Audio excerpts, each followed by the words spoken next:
Assalamualaikum warahmatullahi wabarakatuh. Halo anak-anak, bagaimana kabarnya hari ini? Semoga semuanya sehat-sehat ya. Oke, pada hari ini kita akan mempelajari tentang kepadatan penduduk Indonesia.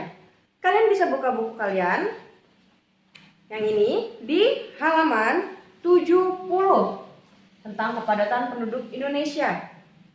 Ini sudah masuk ke pembelajaran 3 ya. Baiklah, kita mulai. Dari kepadatan penduduk Indonesia.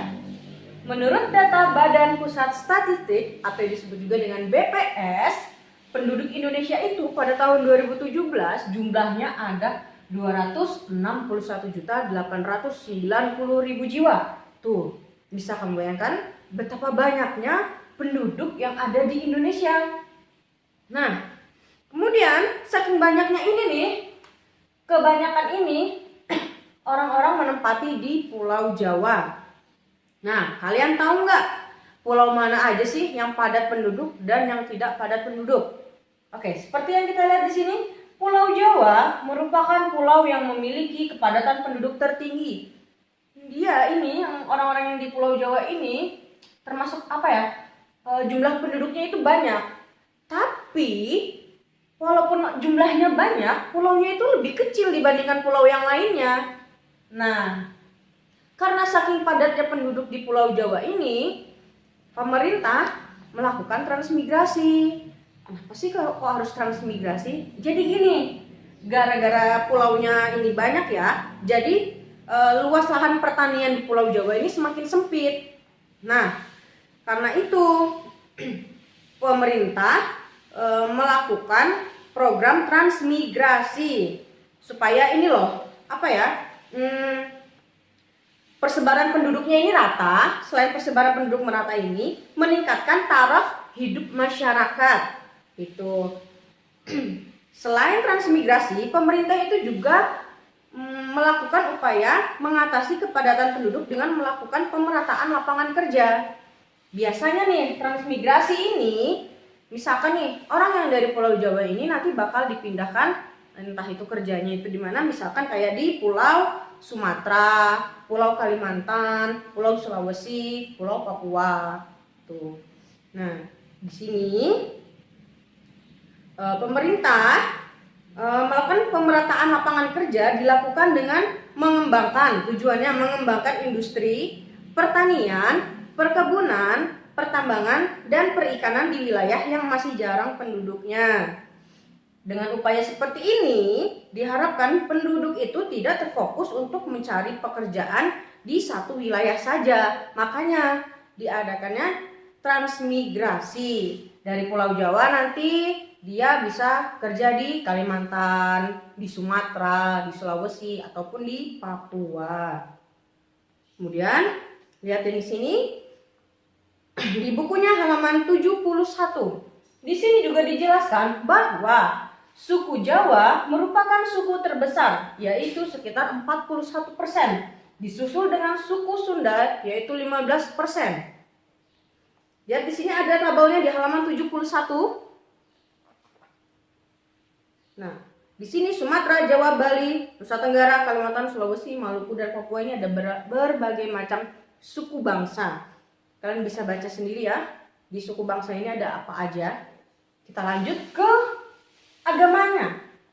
Jadi, menurut sensus penduduk di tahun 2010, agama yang paling banyak dianut di Indonesia itu yang paling banyak adalah agama Islam. Kemudian disusul dengan agama Kristen, Katolik, Hindu, Buddha, dan Konghucu. Nah, sekarang kita lanjut lagi ke kerukunan umat beragama. Buka halaman 73. Seperti yang sudah Ibu jelaskan tadi, di Indonesia itu mayoritas penduduknya beragama Islam, kemudian disusul dengan agama Kristen, Katolik, Hindu, Buddha, dan terakhir adalah Konghucu. Sekarang buka lagi halaman 74.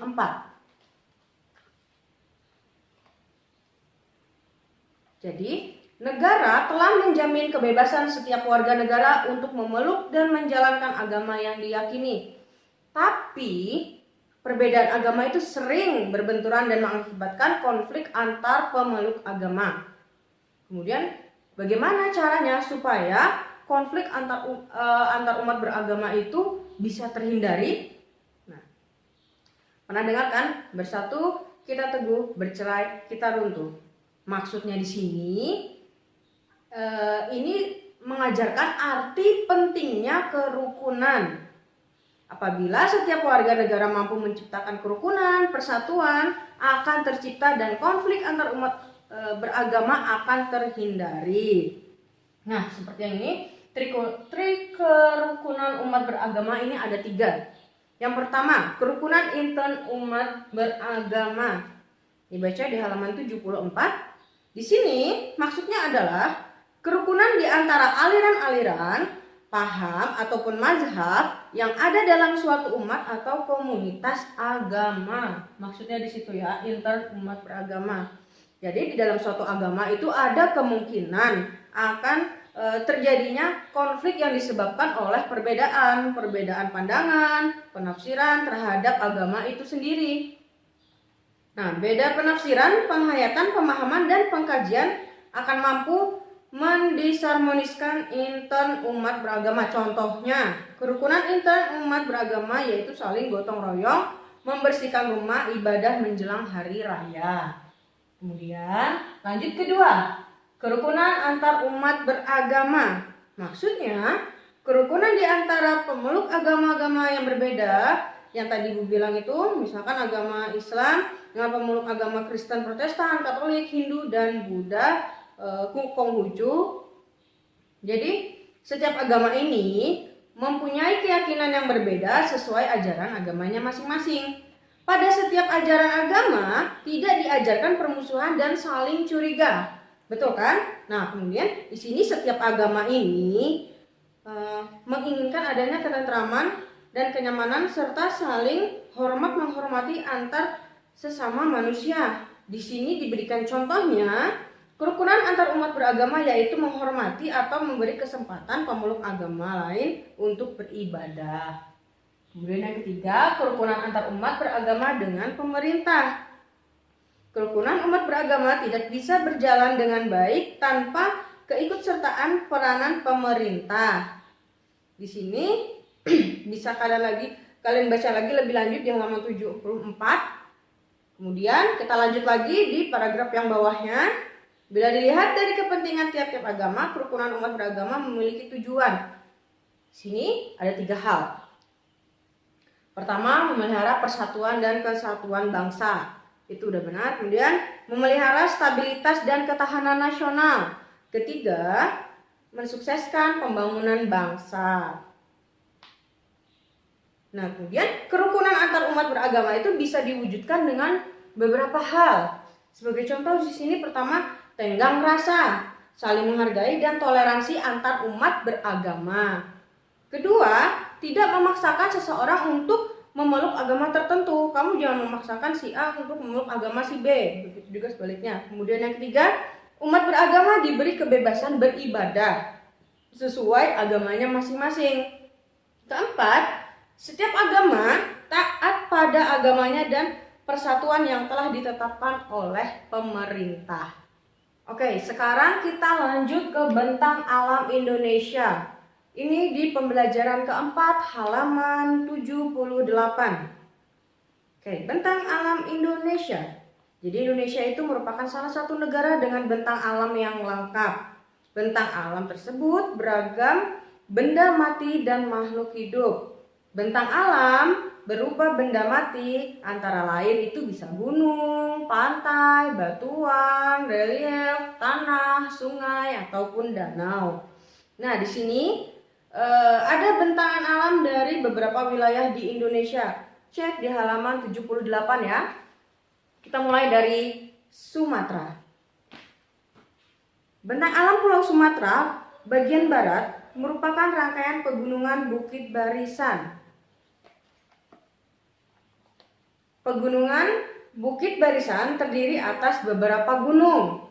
Di sini gunung tertingginya itu adalah Gunung Kerinci dengan ketinggian 3.800 meter. Lanjut lagi.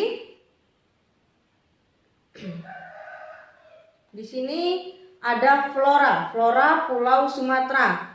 Nah, jadi di sini pulau Sumatera itu ada bermacam-macam. Contohnya pohon berkayu keras seperti kruing dan meranti. Ada juga bunganya ada bunga rafflesia, bunga bangkai dan bunga cempaka. Di sini juga dijelaskan sekarang faunanya. Faunanya itu binatangnya. Ada gajah, harimau Sumatera, badak, siamang, orangutan, dan juga landak Sumatera. Kita sudah membahas Pulau Sumatera, sekarang kita lanjut ke Pulau Jawa. Di sini berdasarkan bentang alamnya, Pulau Jawa itu dibagi menjadi 3 zona. Ada zona utara, zona tengah, dan zona selatan. Kalau di bagian utara itu terdiri dari bukit-bukit rendah dan pegunungan. Contohnya itu seperti pegunungan Kendeng dan beberapa daratan aluvial. Apa itu aluvial? Aluvial di sini, daratan aluvial adalah daratan yang terbentuk oleh endapan sungai. Kemudian lanjut ke zona tengah. Zona tengah itu terdapat beberapa gunung api dan dataran tinggi. Kemudian beberapa gunung api di zona ini antara lain Gunung Merapi, Gunung Kelut, dan Gunung Bromo. Lanjut di zona selatan. Di zona selatan ini terdapat beberapa pegunungan, yaitu Pegunungan Sewu yang membentang di pantai selatan mulai dari Jawa Tengah sampai Jawa Timur. Di sini juga dijelaskan di halaman 79. Lanjut ke halaman 79. Jadi kata UNESCO ini, Pegunungan Sewu ditetapkan sebagai geopark dunia. Bagaimana dengan flora di Jawa? Flora di Jawa berupa hutan musim dengan berbagai jenis pohon. Pohon yang paling khas di Pulau Jawa adalah pohon jati yang tumbuh di Pegunungan Kapur. Adapun faunanya yang di Pulau Jawa, yaitu badak bercula 1, banteng, kera ekor panjang, dan elang Jawa. Nah, itu contoh dari flora dan fauna. Kita lanjut lagi ke Pulau Kalimantan. Secara umum, Pulau Kalimantan itu dibagi menjadi 4. Kalian bisa lihat di halaman 79. Di situ ada bagian selatan, tengah, timur, dan barat. Di sini dilihat dari sisi floranya, wilayah Kalimantan itu ditumbuhi hutan hujan tropis yang lebat dan kaya akan pohon berkayu keras seperti kruing, kemper, dan meranti. Di sini juga ada di Kalimantan itu ada kayu yang sangat keras, yaitu pohon ulin. Ada juga di sini yang menjadi komoditas unggulan yaitu rotan. Sedangkan fauna yang ada di Pulau Kalimantan itu ada orangutan, bekantan, burung rangkong, dan ular piton. Sudah dari Pulau Kalimantan, kita lanjut lagi ke Pulau Sulawesi. Biasa kita melihat di peta itu Pulau Sulawesi itu bentuknya seperti huruf K, ya kan? Nah, di sini pulau ini terdiri atas beberapa rangkaian pegunungan. Relief Pulau Sulawesi itu bergunung-gunung. Nah, sebagian besar gunung Sulawesi itu merupakan gunung aktif, gunung api yang aktif. Banyak gunung api yang membuat tanah di Sulawesi sangat subur karena gunung api tersebut aktif, membuat tanah Sulawesi ini menjadi subur. Dampak dari gunung api yang tadi aktif itu membuat Sulawesi banyak bahan tambang di Pulau Sulawesi. Dampak dari gunung api yang aktif di Sulawesi tersebut. Nah, di sini ada juga pohon khas Sulawesi. Pohon khasnya itu adalah pohon kayu hitam atau bisa disebut juga dengan eboni. Faunanya itu memiliki ciri yang khas dan bersifat endemik. Endemik itu hanya ada di Sulawesi maksudnya. Contohnya hewan yang endemik itu ada anoa, babi rusa, dan burung maleo. Sudah dari Sulawesi, kita lanjut ke Kepulauan Sunda Kecil. Kepulauan Sunda kecil ini terdiri dari beberapa ya, misalkan di sini Bali, Nusa Tenggara Barat dan Nusa Tenggara Timur. Pulau Bali memiliki relief bergelombang. Beberapa gunung di Bali termasuk gunung api yang aktif. Pantai di Bali terkenal sangat indah. Ada Pantai Kuta, Sanur, Uluwatu, dan Tanah Lot. Kalau kita lihat dari floranya, di Bali ini terdapat pohon khas, yaitu pohon majegu dan pohon trunyan. Kalau faunanya untuk binatangnya itu paling terkenal adalah jalak Bali dan sapi Bali. Lanjut ke halaman 80. Kita akan membahas tentang Kepulauan Nusa Tenggara. Nah, di Pulau Nusa Tenggara ini beberapa pulau besar di antaranya adalah Pulau Lombok, Sumbawa, Flores, dan Timor. Di sini Kepulauan Nusa Tenggara dijumpai banyak sabana, yaitu padang rumput yang diselingi beberapa pohon dan semak belukar. Cirinya itu adalah padang rumput yang diselingi beberapa pohon dan semak belukar. Kenapa? Karena di Nusa Tenggara itu curah hujannya itu rendah. Nah, pohon khas Nusa Tenggara itu ada pohon gaharu atau disebut juga dengan cendana yang wanginya itu harum, dan ada pohon eukaliptus. Kalau faunanya di Nusa Tenggara itu ada kuda, kerbau, dan yang biasanya paling endemik banget di tempat ini adalah komodo. Kalian pernah dengar kan? Nah, kemudian kita lanjut ke Pulau Maluku. Maluku ini mendapatkan julukan negeri 1000 pulau karena terdiri atas banyak pulau dan berbagai macam ukuran, berbeda-beda ya.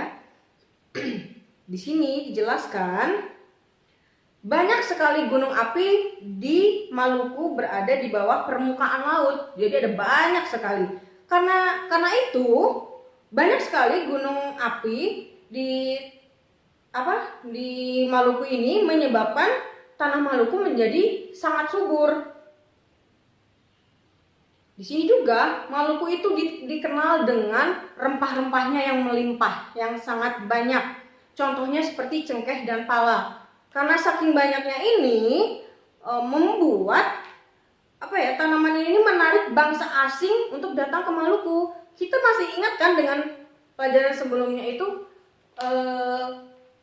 banyak sekali pada saat itu zaman penjajahan bangsa Eropa itu paling sering sekali datang ke Maluku untuk mencari rempah-rempah. Seperti yang Ibu bilang tadi, rempah-rempah paling terkenal di situ adalah ada cengkeh dan pala. Karena hal itu membuat bangsa asing banyak sekali datang ke Maluku. Nah, di sini Kepulauan Maluku, terutama di bagian Halmahera, itu ada banyak sekali spesies burung. Ada cendrawasih, gagak, kakatua putih, kasturi ternate, cakak biru, dan peregam bokeh. Setelah itu kita lanjut pergi ke Papua. Papua merupakan wilayah paling timur ya. Kita lihat dari bentuknya itu, kalian biasa pernah kan lihat di peta itu Pulau Papua itu bentuknya seperti burung. Dilihat dari reliefnya ini, Papua merupakan daerah bergunung-gunung. Selain pegunungan ini, di Papua terdapat banyak rawa, danau, dan juga sungai. Dijelaskan di sini contoh floranya dari tanamannya ini, ada pohon sagu dan matoa. Itu yang paling terkenal dari Papua. Kemudian untuk faunanya itu ada burung cendrawasih, nuri sayap hitam, mangrove Victoria, dan kasuari. Selain itu juga di Papua ditemukan binatang kanguru. Kok bisa ya? Ya bisa, karena itu ciri khas dari binatang yang ada di Papua, yaitu kanguru pohon dan tikus pohon. Nah, sekarang Ibu akan memberikan tugas kepada kalian. kita sudah membahas pembelajaran 3 dan 4. Nah, sekarang di sini ada tugasnya. Bagian A, B, dan C itu halaman 75 sampai 77. Pembelajaran keempat itu bagian A, B, dan C ada di halaman 83 sampai 85. Kerjakan di lembaran. Jangan lupa ditulis halaman soal. Ibu kasih tugas misalkan pembelajaran 3, kamu harus tulis juga nanti di kertasnya itu halaman berapa, 75, 77. Kemudian tulis juga jawabannya ya. Jawabannya saja, nggak usah soal-soalnya. Cukup jawabannya saja, jawab dengan hati-hati, jangan terburu-buru ya.